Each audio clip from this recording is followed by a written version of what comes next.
बिस्मिल्लाहिर्रहमानिर्रहीम। Welcome students to another video lecture. और आज हम लोग बहुत ही एक इम्पॉर्टेंट टॉपिक स्टार्ट करने जा रहे हैं सेकंड ईयर के हवाले से। पूरा चैप्टर जो था हमारा सेकंड ईयर में वो कोऑर्डिनेशन एंड कंट्रोल था। प्रीवियस लेक्चर्स में हमने कोऑर्डिनेशन इन प्लांट्स जो है वो पढ़ लिया था। तो आज जो हमारा नया टॉपिक और बहुत ही इम्पॉर्टेंट टॉपिक जो स्टार्ट होने जा रहा है वो उसका नाम है कोऑर्डिनेशन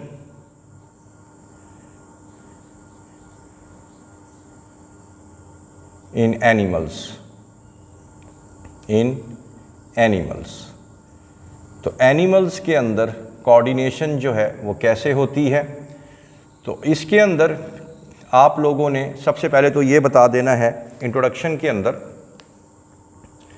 कि इंट्रोडक्शन के हवाले से जब हमने पढ़ा था कि प्लांट्स भी एक लिविंग ऑर्गेनिज़म्स हैं और एनिमल्स भी लिविंग ऑर्गेनिज़म्स हैं, लेकिन दोनों में एक फ़र्क है। और वो फ़र्क क्या है कि प्लांट के अंदर जो कोऑर्डिनेशन होती है वो सिर्फ़ और सिर्फ केमिकल कोऑर्डिनेशन और हार्मोनल कोऑर्डिनेशन चल रही होती है। केमिकल कोऑर्डिनेशन,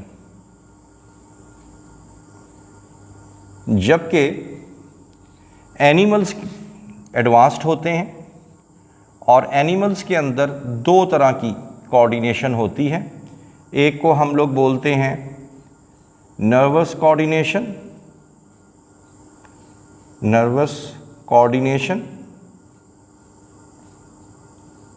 और एक को हम लोग केमिकल या हार्मोनल कोऑर्डिनेशन भी कहते हैं। हार्मोनल कोऑर्डिनेशन यानी अब आगे हमारी जो बुक है उसको हम लोग दो हिस्सों में स्प्लिट कर देंगे चैप्टर को, यानी नर्वस कोऑर्डिनेशन और हार्मोनल कोऑर्डिनेशन पढ़ेंगे हम लोग। तो सबसे पहले जो बुक के अंदर जो पहला सीक्वेंस आ रहा है उस सीक्वेंस के एतबार से सबसे पहले हमने पढ़ना है नर्वस कोऑर्डिनेशन। तो हम भी यहाँ पे हेडिंग बना देते हैं नर्वस कोऑर्डिनेशन। अब यहाँ पे नर्वस कोऑर्डिनेशन में आप लोगों ने ये बताना है कि ये जो नर्वस कोऑर्डिनेशन होती है इसके अंदर एक ख़ास तरह के सेल्स होते हैं, स्पेशलाइज्ड सेल्स इसका हिस्सा होते हैं। और इन स्पेशलाइज्ड सेल्स को हम लोग बोलते हैं न्यूरॉन्स। ये न्यूरॉन्स जो हैं, अगर हम यूं कह लें कि it is the unit of nervous coordination, तो ये गलत नहीं होगा और आपका ये MCQ भी बन जाएगा। न्यूरॉन्स बुनियादी तौर पे सेल्स ही होते हैं और ये सेल्स जो हैं ये आपस में इंटरलिंक्ड होते हैं। और ये जो सेल्स हैं ये ना सिर्फ दे कैन डिटेक्ट स्टिमुलस, ये किसी भी स्टिमुलस को डिटेक्ट भी कर सकते हैं, ठीक है। यानी स्टिमुलस कोई भी चेंज, चाहे वो एक्सटर्नल एनवायरनमेंट में हो, बाहर गर्मी है फील करेंगे आप लोग, चाहे वो इंटरनल एनवायरनमेंट में हो, ये फौरी तौर पे उस स्टिमुलस को ये डिटेक्ट कर लेते हैं। और ना सिर्फ ये डिटेक्ट कर सकते हैं स्टिमुलस को, बल्कि दे कैन ट्रांसमिट, बल्कि दे कैन जनरेट, सबसे पहले दे कैन जनरेट इम्पल्सेस। ये इम्पल्स यानी इलेक्ट्रिक करंट प्रोड्यूस कर सकते हैं डिटेक्ट करने के बाद।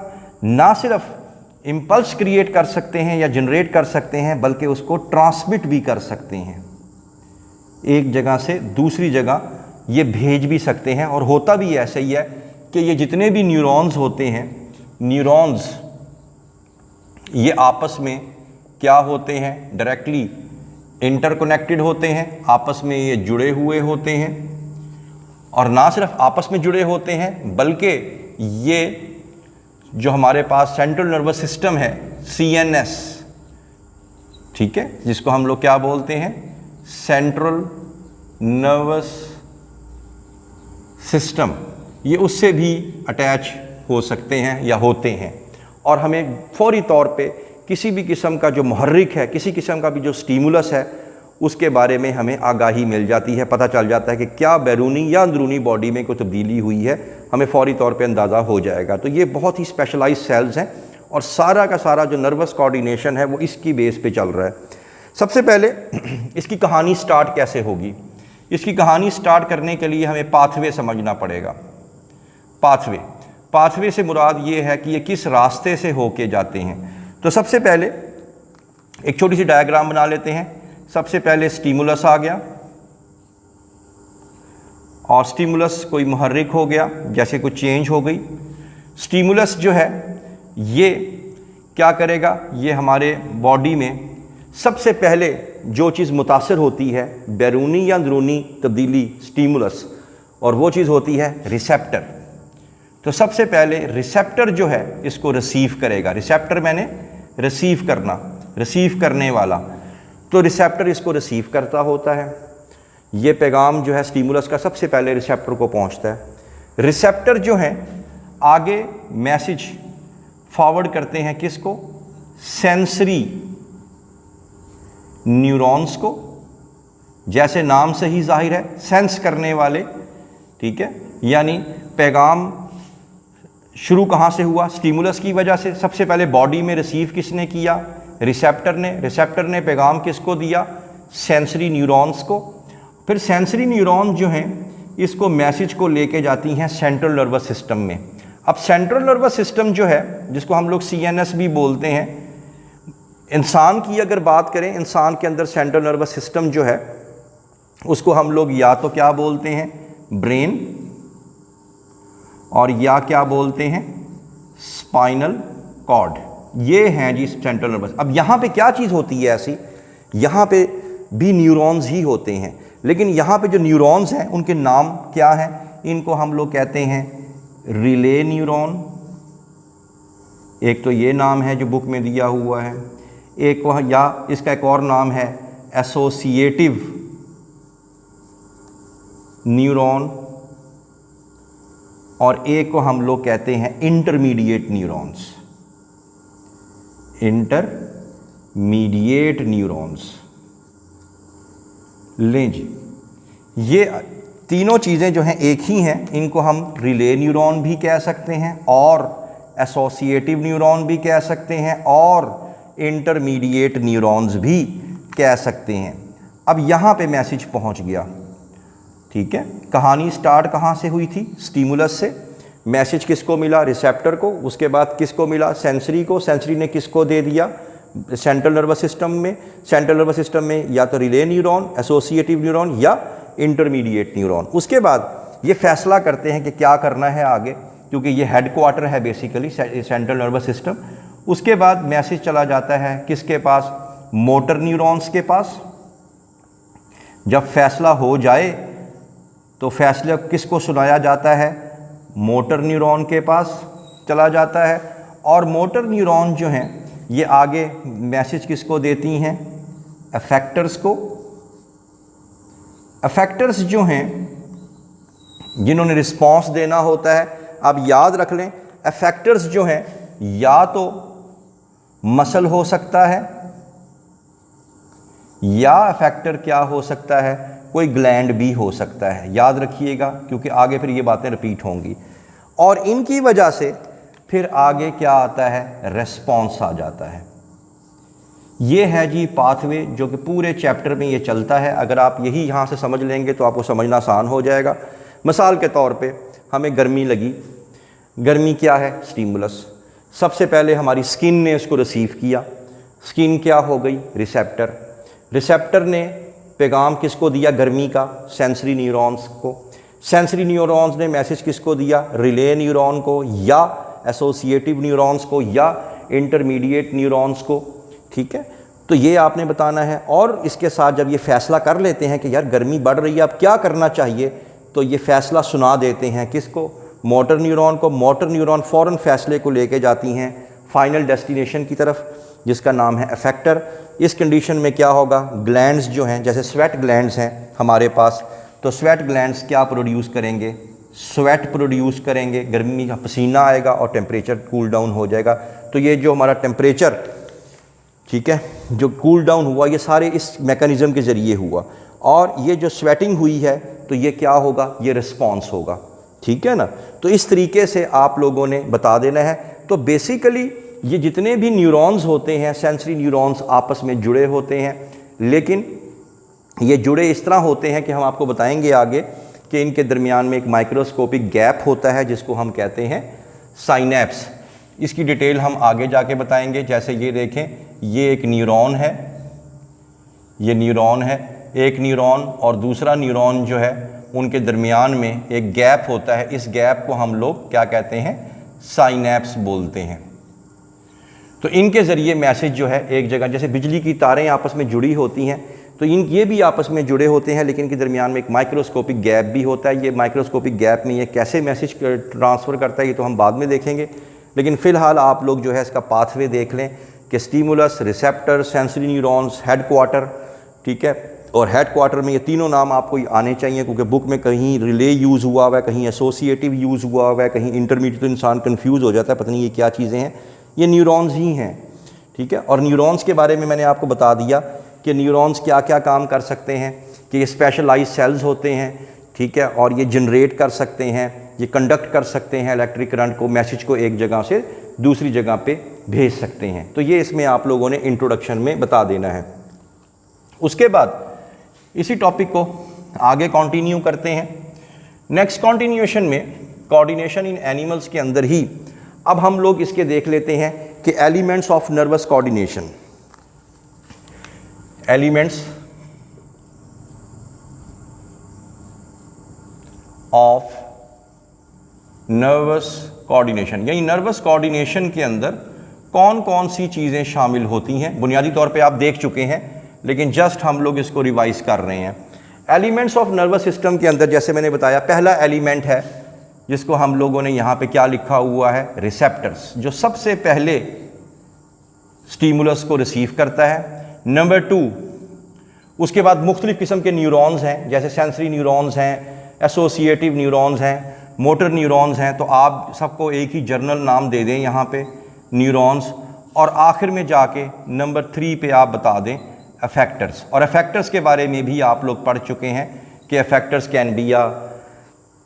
Can be a gland and effector can be a muscle. तो ये आप लोगों ने वेरी सिंपल, कोई इसमें ऐसी मुश्किल बात नहीं है। तो इन्हीं को ही हम लोगों ने 1 बाय 1 पढ़ लेना है। तो सबसे पहले हम लोग शुरू कर लेते हैं रिसेप्टर। तो रिसेप्टर्स के बारे में मैंने आपको अभी बताया है कि जो सबसे पहले स्टिमुलस को रिसीव करता है, सबसे पहले जो शिकायत वसूल करता है, वो होता है रिसेप्टर। रिसेप्टर होता क्या है? रिसेप्टर जो है, receptor can be a organ, can be an organ, एक कोई ऑर्गन हो सकता है receptor. Receptor can be a cell, receptor कोई सेल भी हो सकता है, या रिसेप्टर जो है वो न्यूरॉन एंडिंग भी हो सकती है, ठीक है ना। तो ये चीज़ें आप लोगों ने बता देनी है। जो सबसे पहले, जैसे आई है, आई एक ऑर्गन है, ठीक है, और आई के अंदर, क्योंकि सबसे पहले लाइट आई रिसीव कर रही है, तो ऑर्गन रिसीव कर सकता है। आई के अंदर कोई सेल है, जैसे कॉर्न सेल हैं, रॉड सेल्स हैं, वो रिसीव कर रहे हैं, या कोई न्यूरॉन एंडिंग हो सकती है। यानी ये देखें, ये न्यूरॉन है, तो न्यूरॉन की ये जो एंडिंग है इसको डेंड्राइट भी कहते हैं। तो कोई चीज़ भी जो सबसे पहले मैसेज को रिसीव करती है वो ही होती है जिसको हम कहते हैं रिसेप्टर्स। अब रिसेप्टर्स जो हैं वो किस तरीके से काम करते हैं, इसके बारे में थोड़ा सा हम आपको बता देते हैं कि रिसेप्टर्स जो हैं उनके हवाले से, तो रिसेप्टर्स में आप लोगों ने ये बताना है कि इसमें रिसेप्टर्स में न्यूरॉन की जिक्र कर रहे थे हम लोग, ठीक है। और न्यूरॉन्स में 2 चीज़ें बहुत इम्पॉर्टेंट हैं। मिसाल के तौर पे ये देखें, ये न्यूरॉन का स्ट्रक्चर है। जैसे मैंने बताया कि receptor can be a cell, receptor can be a organ, receptor can be a nerve ending. जैसे ये देखें, ये हमारे पास न्यूरॉन आ गया। न्यूरॉन के अंदर 2 मेन चीज़ें होती हैं। एक ये जो बड़ा हिस्सा है, इसको तो हम लोग बोलते हैं सेल बॉडी, इसको हम लोग इस लंबे हिस्से को बोलते हैं एक्सॉन। ये होती हैं आखिर में जाके एक्सोनल एंडिंग्स। और वो सड़क जो कि सेल बॉडी की तरफ जा रही है इसको हम लोग बोलते हैं डेंड्राइट्स। तो सेल बॉडी हो जाए या ये एक्सॉन हो जाए, इसके बारे में जैसे मैंने आपको बताया कि ये न्यूरॉन फाइबर भी इसको लिखा हुआ है बुक में, न्यूरॉन फाइबर।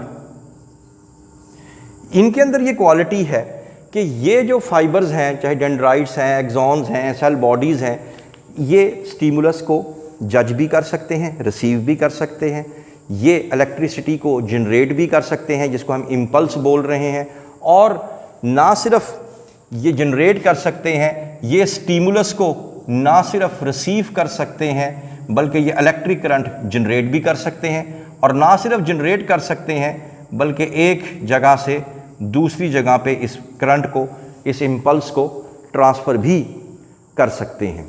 तो ये आप लोगों ने बताना है। अब स्टिमुलस कई दफ़ा बता चुका हूँ, कोई भी तब्दीली जो कि एक्सटर्नल एनवायरनमेंट में या इंटरनल एनवायरनमेंट में हो सकती है। मिसाल के तौर पे stimulus can be a light, stimulus can be a temperature, stimulus can be a heat, stimulus can be a touch, stain, ठीक है। कोई चीज़ भी जो कि तब्दीली आपके बैरूनी या अंदरूनी में होती है तो इनको न्यूरॉन जो हैं वो डिटेक्ट कर सकते हैं, ना सिर्फ डिटेक्ट कर सकते हैं बल्कि जनरेट कर सकते हैं, बल्कि ट्रांसमिट कर सकते हैं। किसको? इम्पल्स को। अब there are many types of receptors which are present in the human body, उसी को ही अब हम लोग पढ़ लेते हैं। मिसाल के तौर पे वो कौन कौन से रिसेप्टर्स हैं, पेपर के हवाले से भी इम्पॉर्टेंट टॉपिक है ये। इसमें आप लोगों ने बता देना है कि सबसे पहले आ गया जी कीमो रिसेप्टर्स। तो नंबर 1 कीमो रिसेप्टर्स। रिसेप्टर्स मैंने रिसीव करने वाले, लेकिन किसको? केमिकल्स, मुख्तलिफ किस्म के केमिकल्स को रिसीव करने वाले होते हैं। मिसाल के तौर पे स्मेल के कीमो रिसेप्टर्स कहाँ पे होते हैं? नोज़ में होते हैं। तो आपको डिफरेंट किस्म के केमिकल्स की स्मेल का एहसास कौन करवाता है? यही करवाता है। इसी तरह टेस्ट, जायका के केमिकल्स कहाँ पे होते हैं? वो टंग में होते हैं।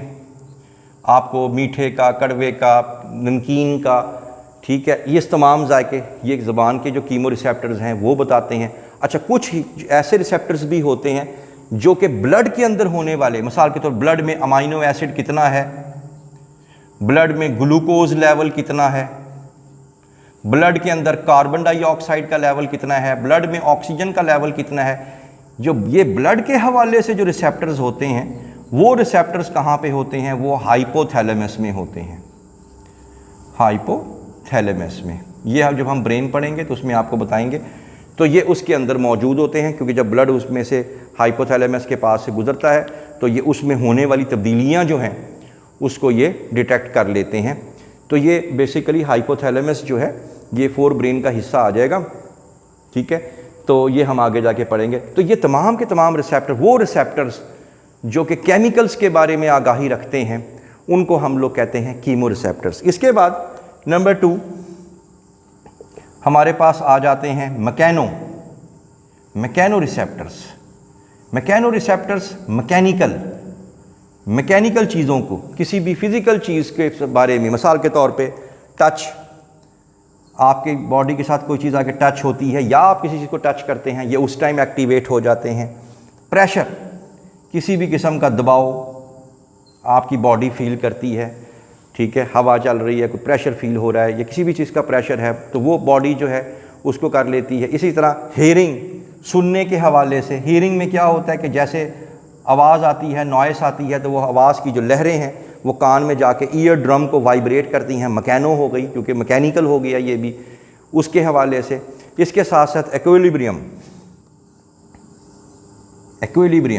ये आप जब बॉडी आप मूव करते हैं तो आपकी बॉडी को जो बैलेंस है, ठीक है, ये उसको भी डिटेक्ट कर रही होती है, किस तरफ वज़न ज़्यादा है, किस तरफ कम है, बॉडी को स्ट्रेचर को उसको मेंटेन रखना। तो ये किसका काम आ जाता है? ये काम आ जाता है मैकेनो रिसेप्टर्स का, मैकेनिकल। ये जो मैकेनो रिसेप्टर्स हैं, MCQ के हवाले से, एंट्री टेस्ट के हवाले से, ये आपने बताना है ये कितनी किस्म के होते हैं। तो हम यहाँ पे एक हेडिंग बना सकते हैं, टाइप्स ऑफ मैकेनोरिसेप्टर्स। तो टाइप्स के हवाले से आपने बताना है, they can be free nerve endings भी हो सकती हैं इसकी। Number 2, expanded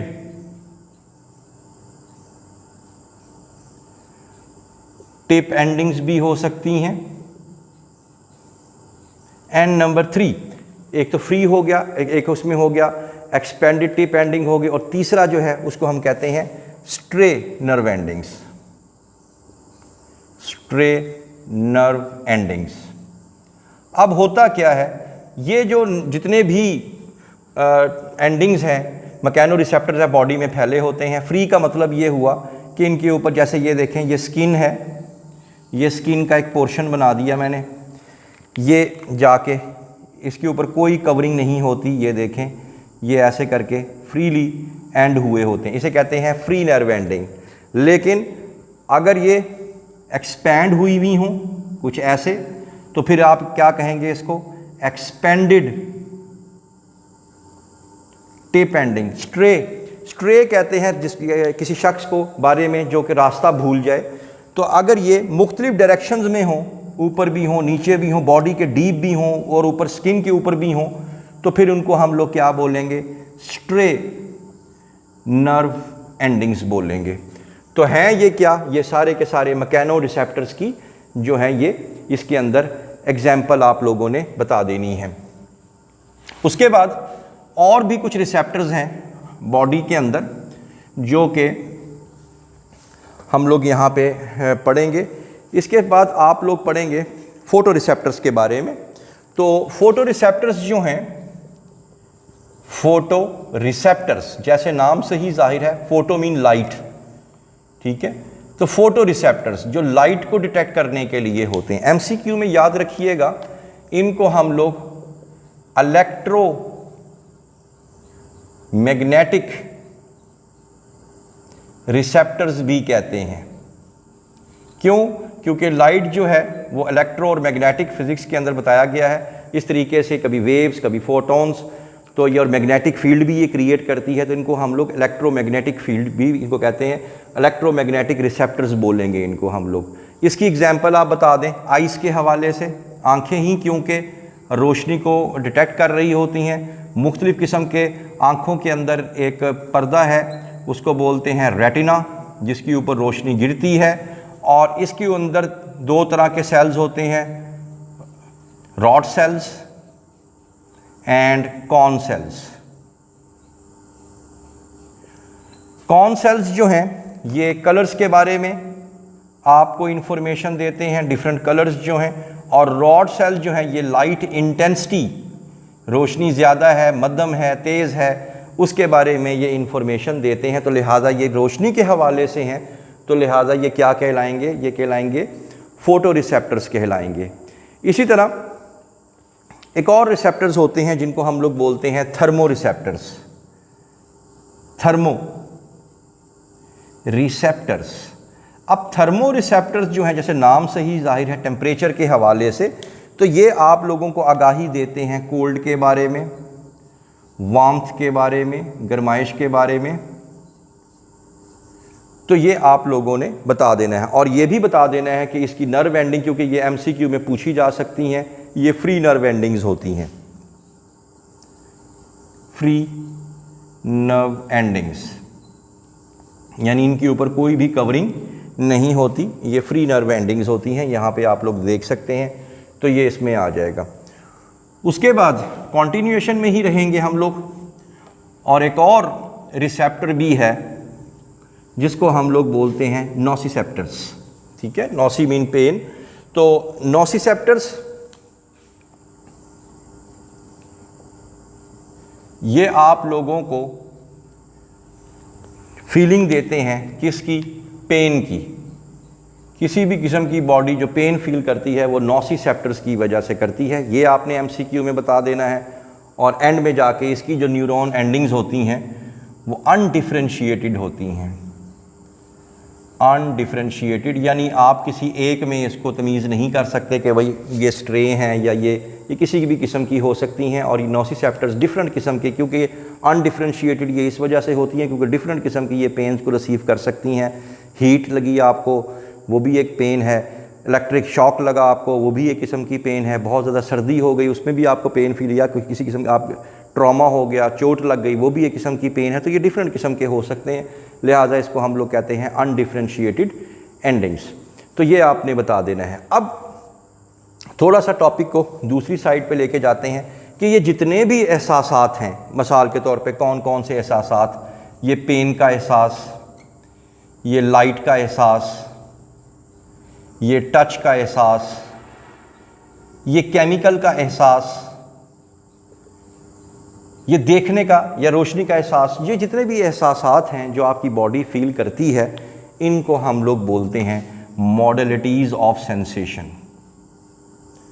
modalities of sensation यानी मुख्तलिफ़ किस्म के ये मॉड्यूल्स हैं, समझ लें कि ये आप लोगों को डिफरेंट आपकी बॉडी को मुकम्मल कर रहे हैं मुख्तलिफ़ किस्म के एहसासात देते हुए। पहली बात ये MCQ आ गया, एंटी टेस्ट में आ गया, ये बातें आप लोगों ने बता देना है। अब ये आ गया मॉडलिटीज़ ऑफ सेंसेशन, ये MCQ में याद रखिएगा। इसकी डेफिनेशन भी आ सकती है कि डिफरेंट जो आपको ये फीलिंग्स आ रही हैं, डिफरेंट किस्म के जो आपको एहसासात हो रहे हैं, इनको हम लोग बोलते हैं मॉडलिटीज़ ऑफ सेंसेशन। अब होता क्या है, कुछ लोग ये पूछ सकते हैं कि जी मान लिया कि अभी आपने बताया कि न्यूरॉन जो है ये 3 काम कर सकता है। आपने कहा जी न्यूरॉन जो है ये स्टीमुलस को रिसीव कर सकता है, ठीक हो गया। दूसरा आपने ये कहा कि ये जनरेट कर सकता है, प्रोड्यूस कर सकता है इम्पल्स को, इलेक्ट्रिक करंट को। तीसरा आपने कहा कि ये ट्रांसफ़र कर सकता है, किसको, इम्पल्स को, एक जगह से दूसरी जगह। लेकिन इसके पीछे क्या राय है कि अगर सारे के सारे न्यूरॉन, पेन का न्यूरॉन भी यही कर रहा है 3 काम, ठीक है, फोटो रिसेप्टर भी यही 3 काम कर रहे हैं, केमिकल वाले के जो न्यूरॉन्स हैं, रिसेप्टर न्यूरॉन, वो भी यही काम कर रहे हैं, तो हमें एहसासात डिफरेंट क्यों होते हैं? ये सोचने वाली बात है कि हमें एहसासात डिफरेंट क्यों होते हैं। देखें ये इस तरह होंगे। सबसे पहले आपको मैं एक एग्जांपल दे देता हूँ। फ़र्ज़ कर लेते हैं ये घर के अंदर एक प्लग है, ये दूसरा प्लग है और ये तीसरा प्लग है। प्लग में ये पॉजिटिव नेगेटिव, ये पॉजिटिव नेगेटिव सॉकेट्स आपको पता होती हैं, ठीक है। अब ये घर में टेलीविज़न है, दिस इज़ कॉल्ड टीवी। ये घर में रेफ्रिजरेटर है सपोज, और ये घर में फ़ैन है सपोज, एग्जांपल दे रहा हूँ आपको।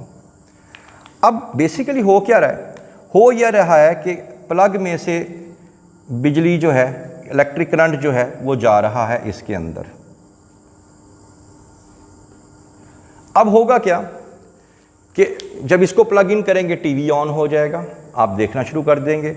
जब इसको प्लग इन करेंगे तो ये रेफ्रिजरेटर चीज़ों को ठंडा करना शुरू कर देगा। इसको प्लग इन करेंगे, फ़ैन हवा देना शुरू कर देगा।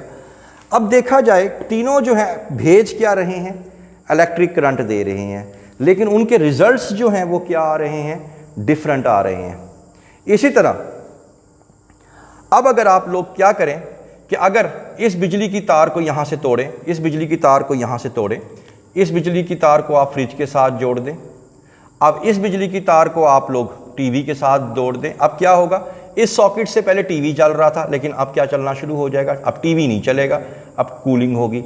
इस सॉकेट से पहले फ्रिज चल रहा था, लेकिन अब फ्रिज नहीं चलेगा, अब क्या ऑन हो जाएगा, टीवी। इसी तरह डिफरेंट जो न्यूरॉन्स बॉडी में होते हैं वो बॉडी के अंदर, ब्रेन के अंदर मुख्तलिफ एरियाज़ के साथ जुड़े होते हैं। मिसाल के तौर पे जो टच का न्यूरॉन है, फ़र्ज़ करें ये न्यूरॉन है, जो टच का न्यूरॉन है वो ब्रेन के अंदर किस एरिया से जुड़ा होगा, वो जुड़ा होगा टच एरिया से, टच एरिया से। यानी आपको सिर्फ और सिर्फ वो किसका एहसास देगा, छूने का एहसास देगा। इसी तरह जो देखने का, विजन का होगा, वो ब्रेन में किस हिस्से से जुड़ा होगा, विजुअल कॉर्टेक्स से। तो कहने का भाई मतलब ये है स्टूडेंट्स कि न्यूरॉन का सिर्फ काम ये है कि इम्पल्स भेजना, आगे जो उसकी इंटरप्रिटेशन है वो किसने करनी है, वो ब्रेन के डिफरेंट कंपार्टमेंट्स ने करनी है। ठीक है, अगर टीवी की तार फ्रिज को लगा दी जाए, आने वाली बिजली की तार, तो फ्रिज जो है वो टीवी नहीं चलाएगा, उसने जिस मकसद के लिए वो बना हुआ है उसी को ही ऑपरेट करेगा। इसी तरह जो देखने का एहसास है वो हमारी जो तार है वो न्यूरॉन कहाँ पे जाके अटैच हो रहे हैं, वो विजुअल कॉर्टेक्स से अटैच हो रहे हैं। तो ये आप लोगों ने बता देना है। और जो टच वाले हैं वो टच के हिसाब से हो जाते हैं। तो ये इसमें आपने बता देना कि हर एक एरिया ब्रेन में स्पेशलाइज्ड है to receive specific type of stimulus या स्पेसिफिक टाइप ऑफ इम्पल्सेस। तो ये इसमें आप लोग बताएंगे। आखिर में बताना ये है कि हमारे अगला क्वेश्चन जो आप लोग पूछ सकते हैं कि जी चले मान लिया कि ये मुख्तलिफ एरियाज़ में अटैच हुए हुए हमें एहसास डिफरेंट होते हैं, लेकिन अगर हमारा हाथ ही देख लें, हैंड देख लें, हमारे हैंड में मुख्तलिफ किस्म के रिसेप्टर्स हो सकते हैं। मिसाल के तौर पर टच रिसेप्टर भी हो सकता है, कोल्ड का भी हो सकता है, हीट का भी हो सकता है, पेन का भी हो सकता है।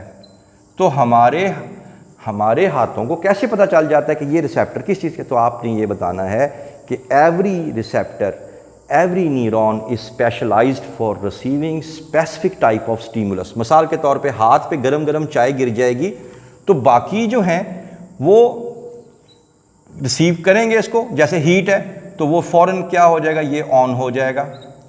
साथ में अगर उसके गिरने से अगर तकलीफ़ हुई है तो फिर ये ऑन हो जाएगा। ठीक है, और अगर गिरने का एहसास हुआ है तो ये ऑन हो जाएगा। तो मतलब ये है कि हर तरह का रिसेप्टर जो है वो हर एक स्पेसिफिक स्टिमुलस लेने का जो है वो अहल है।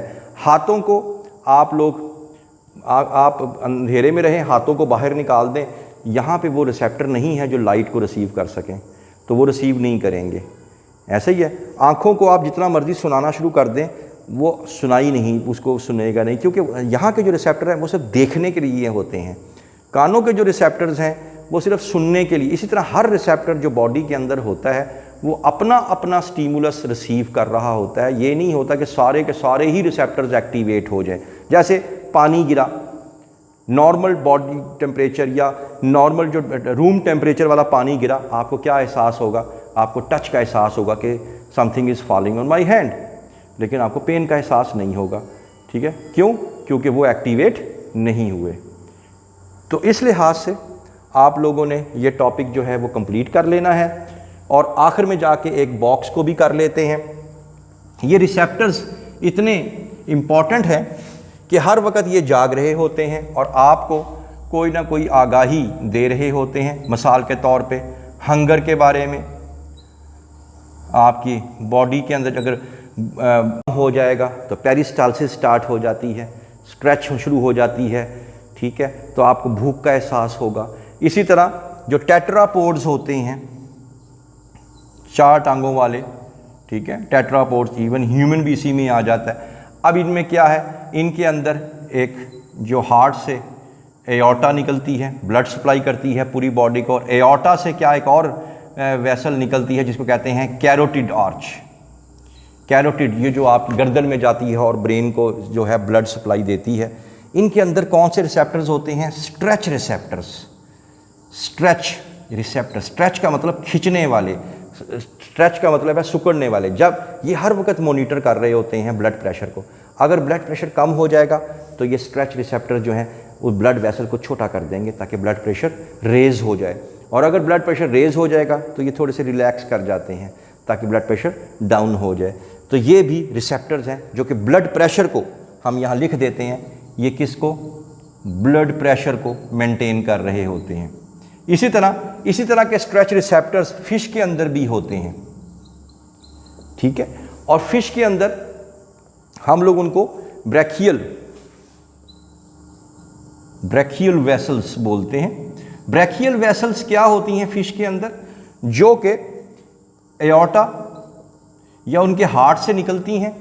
ठीक है, तो हम यहाँ पे लिख देते हैं फिश के हार्ट से निकलती हैं, और ये कहाँ जाती हैं? उनके गिल्स में जाती हैं, फिश के गिल्स में जाती हैं, और ये इनका काम भी यही होता है to the maintenance of blood pressure. जब ब्लड प्रेशर ज़्यादा होगा ये खुल जाएंगी, ब्लड प्रेशर कम हो जाएगा। जब ब्लड प्रेशर कम होने लगेगा ये सिकुड़ जाएंगी ताकि ब्लड प्रेशर रेज अप हो जाए। तो ये चीज़ें आप लोगों ने इसमें बता देनी है। ये आप लोगों का आज इंट्रोडक्टरी चैप्टर था, इसको अगर आप पढ़ लेंगे तो अगले आने वाले जो टॉपिक्स हैं वो आपको जल्दी आसानी से याद हो जाएंगे। किसी किस्म का भी कोई क्वेश्चन हो तो आपने कमेंट सेक्शन में जाके पूछ लेना है। I hope that you have understood the lecture today. For more interesting videos please stay connected with us. Thank you very much.